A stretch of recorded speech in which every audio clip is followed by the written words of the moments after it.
மோசடி அரசியல் இருக்குது, திமுகவுடைய அரசியல் நடவடிக்கையில் பல்வேறு விமர்சனங்கள் இருக்குது, அது வேற விஷயம். ஆனால் இந்த விஷயத்தில் சரி, திமுக மும்மொழி கொள்கையை ஏற்காமல் இருப்பது சரியான அரசியல் தான். அந்த அரசியல் செய்யலைன்னா திமுகவே இருக்க முடியாதியா? என்ன பேசிட்டு இருக்க நீயே? மக்கள் இங்கே வந்து மும்மொழி கொள்கை இந்தி அப்படின்றது இங்கே நடக்கவே நடக்காது. அது சாதாரண விஷயம் இல்லைங்க. ஒரு அதுக்காக ஹிந்தி படிக்காமல் இருக்கணும் அப்படி சொல்லலை யாரும். உங்களுக்கு தேவையான எந்த மொழியும் நீ படிச்சுக்கின்னு தான் சொல்கிறோம். நீ கட்டாயப்படுத்தான்றதாங்க விவாதமே. ரெண்டாவது, நான் சொன்னேன் இல்லைங்களா, ஹிந்தி என்பது தமிழ் மொழிக்கு அது ஹிந்தி திணிப்பல்ல, அது சமஸ்கிருத திணிப்பு.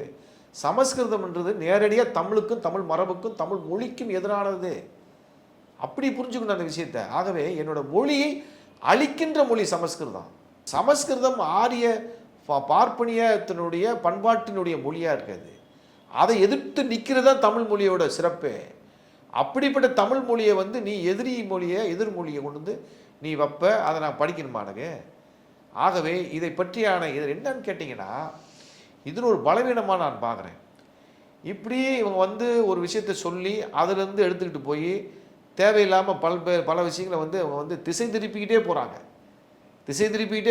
ஏன் போகிறாள்ல, அப்போ போகிறாள்ல, இப்போ போகிறாள்ல, ஏன் அதை செய்கிற எதுக்கு நீ அதெல்லாம் பேசுகிறேன்னு கேட்குறேன். இப்போ திசை திருப்பி கொண்டே போய் வந்து அதை வந்து தப்பாக வந்து மக்கள் மத்தியில் வந்து அவங்க திணிக்கிறாங்க, கையெழுத்து இயக்கம் நடத்துகிறாங்க.